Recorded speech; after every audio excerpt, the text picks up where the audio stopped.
See, the BJP allied government, as mentioned, they've been running this, governing this country under the shadow of the RSS with the Hindu devas, and which is even all the religions, including the Hindus, are also against the RSS ideologies.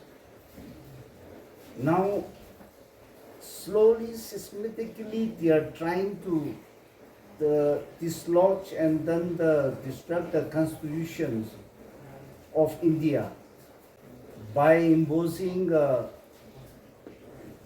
one guard, one nations, one elections, trying to impose one nations, one language, one nations, one religions. These all are in the pipelines because the Uniform Civil Code, which is starting from the Uniform Civil Code, it says only the marriage, divorce, and inheritance, irrespective of any religions.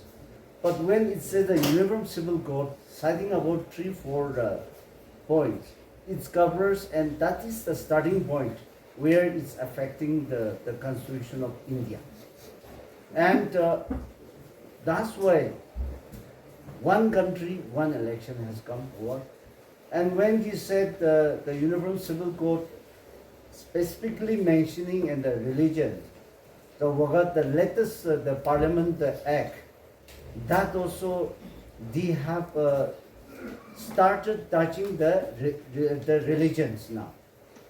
And where in that religions, which are not that they are not respecting the sanctity of the house of the religions, in the committee itself, the other religions were also included to mean for the Muslim properties, the religious properties. Likewise, slowly it is affecting the whole religions, the religions sectors also in the Constitution of India. Now, especially even in our state, slowly it's coming in, and what we have seen is, we all know the 13th April order, transfer and posting of the highest officials, IAS and the NCS administered officials. The order came out on 13th April, which is not working day, and it was a Sunday. And it is directly influencing the RSS policies even in our state, where the Congress and the people of Nagaland should not allow the state government to function as per the directive of the RSS. The Congress has asked the state government, and we have sent a representation to the Chief Secretary also, to make a corrigendum of the issuing date. Of course, transfer and posting of the officers is under the prerogative of the state, but the date, the Sunday, the non-working day, should not be used, and the drop in and the administrative system of the Nagaland state. So we are asking to send a corrigendum of the date, but still they are yet to respond to our representations. We are calling, within a short time, we are calling our executives, our office bearers, to step up for the course of actions, and then we will fight the rights of our religions. We want to maintain the sanctity of our Christianity in our state. We are well respecting all the religions. Our state should not hurt the sentiments of, or to destroy the sanctity of the Christianity in the state. So, issuing the order on Sunday, it is not It is not for the people of the state, and it is not applicable in the Christian state. So we are on the waiting for the time to decide the course of actions by our executives. We were supposed to have a Samvidhan Bachao rally, but however, due to the inclement weather, we had to have it in our conference hall.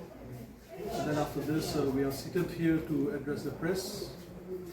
Today, four of us on the dais, our President and Honorable MP Shri S. Subramanian Jameen, our AICC Secretary in Charge Shri Christopher Tilak, by now you must be familiar, also our Working President Shri C. Apok Jamir, and myself, Captain G.K. Jamomi, the Vice President.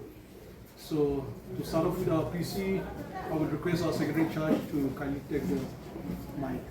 Over to you. Good afternoon, dear media friends. Today we had a state-wide rally with regard to the Samvidhan Bachao program which AICC has taken up across the whole country, which is Save the Constitution. And why this program now is the important question. For more than 100 years after Gandhiji came back to India, and after Dr. Ambedkar also after his education in abroad, they both have come here, started going around the entire nation. They started forming an idea for a free nation, and based on their debates, deliberations, discussions, the concept of India has come into picture, and the constitution has been framed based on the 20-25 years of struggle by these two leaders who led the freedom movement. So, after 1950, under the leadership of Pandit Nehru, democracy and justice as enshrined in the preamble has been very much established in this country.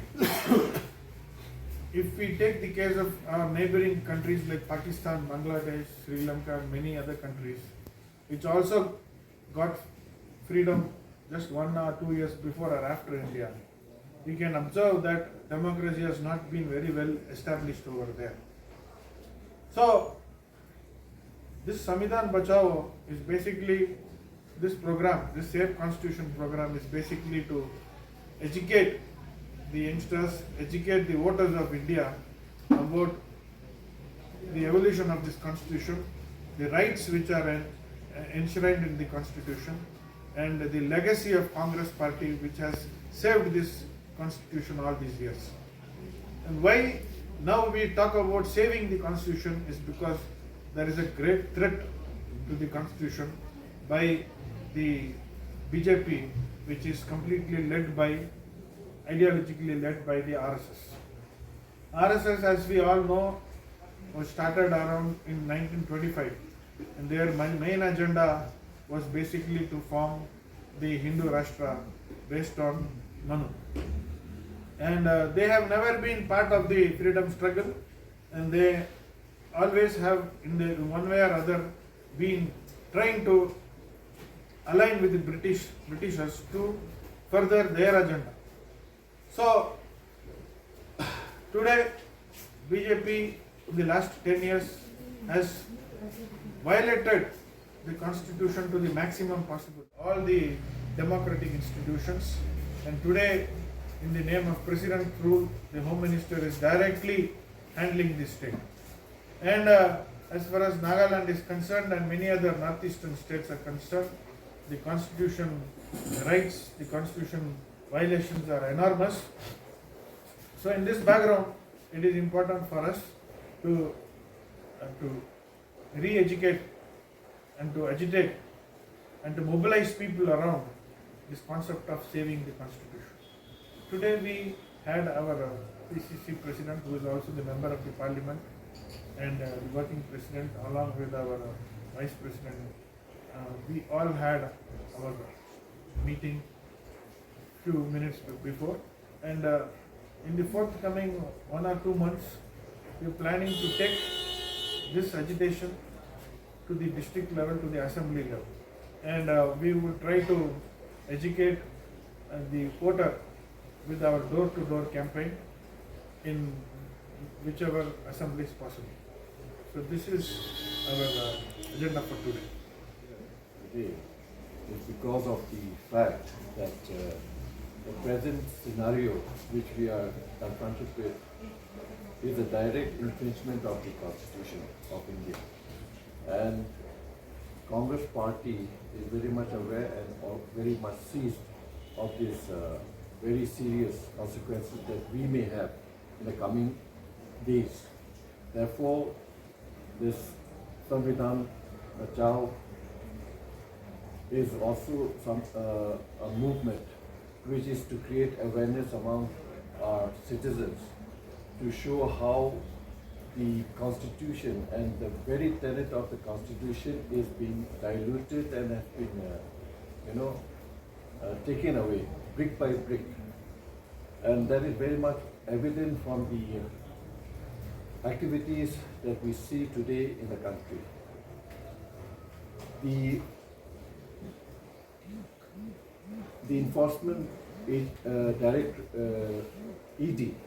which has also clamped down on some of our senior leaders of the party for no rhyme or reason, just shows the political victimization they are indulging in, which is also a direct infringement of the rights which an individual has. And it is a very dangerous trend which needs to be addressed, and we believe that the Congress party is standing for the right of the people, and we are against any activities or any policies which has direct infringement and has conflict with the Constitution of India. And therefore we are here to agitate and to also create awareness among the public that it is high time that all of us go to the street to demand justice, to also prevent such activities which is detrimental in the interest of the people, public by and large. So that is where we are standing, and definitely in the coming days you will see a lot of movements towards this end. Today, as we have this Samvidhan Bachao or Save the Constitution, you are all aware how the Constitution is under attack. The federalism, which has defined our democracy for the last 7 decades, has been literally being dismantled brick by brick. You all are witness to how Parliament functions, where the mics are muted when opposition MPs stood up to speak. Then when LOP, the leader of the opposition, our Congress leader, when Rahul Gandhi stood up to speak also, he's been denied. How MPs are suspended, how bills are rammed through.